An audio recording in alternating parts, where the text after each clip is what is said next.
अगर कभी आपके शहर पर न्यूक्लियर अटैक हो गया तो आप क्या करेंगे? सोचिए, एक पल में सब कुछ खत्म हो सकता है। घर, लोग, सपने, सब राख में बदल सकता है। लेकिन क्या वाकई आप कुछ कर सकते हैं ताकि जिंदा बच सकें?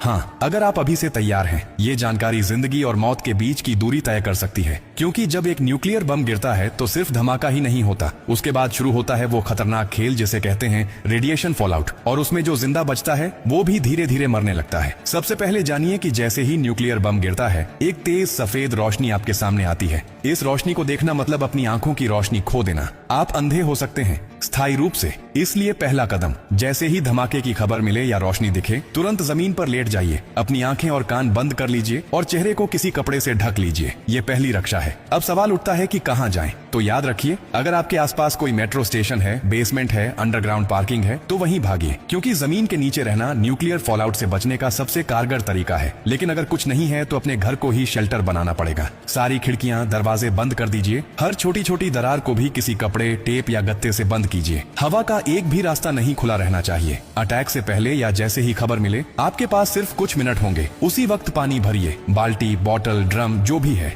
याद रखिए, अटैक के बाद पानी में रेडिएशन मिल सकता है। नल से पानी बिल्कुल मत पीजिए, इसीलिए पहले से स्टोर किया हुआ पानी ही जिंदगी बचाएगा। खाने के लिए ड्राई फूड रखें, बिस्किट, ड्राई फ्रूट्स, पैकेज्ड खाना जो बिना पकाए खाया जा सके। अगर गलती से आप बाहर थे और रेडिएशन में एक्सपोज हो गए तो जैसे ही अंदर आए, कपड़े उतारिए, उन्हें एक पॉलिथीन में बंद कर दीजिए और खुद को साबुन और स्टोर किए हुए पानी से अच्छे से धोइए। याद रहे, नल का पानी नहीं, सिर्फ स्टोर किया हुआ पानी इस्तेमाल करना है। न्यूक्लियर ब्लास्ट के बाद सबसे खतरनाक समय होता है पहला 24 घंटा। इस दौरान बाहर जाना मतलब मौत को बुलावा देना। इसीलिए 24 घंटे अपने शेल्टर से बाहर बिल्कुल मत निकलिए। अगर सरकार की तरफ से संपर्क हो जाए तो निर्देशों का पालन कीजिए, लेकिन अगर कोई सूचना नहीं मिले तो कम से कम 72 घंटे तक बाहर मत निकलिए। 3 दिन, सिर्फ 3 दिन अगर आपने सही तरीके से बिता लिए तो जान बच सकती है। और हाँ, टेक्नोलॉजी की भी तैयारी कर लीजिए। न्यूक्लियर अटैक के बाद एक इलेक्ट्रोमैग्नेटिक पल्स EMP उठती है, जो आपके मोबाइल, लैपटॉप, इलेक्ट्रॉनिक चीजें सब खराब कर सकती है। इसलिए एक पुराना एंड्रॉइड फोन, एक पावर बैंक और एक वॉकी टॉकी को एल्यूमिनियम फॉइल में लपेटकर किसी स्टील बॉक्स में रखें। ये आपको बाकी दुनिया से संपर्क में रखेगा। सबसे जरूरी बात, घबराइए मत, पैनिक नहीं करना है। हर फैसला सोच समझ कर लीजिए, क्योंकि न्यूक्लियर अटैक एक टाइम गेम है।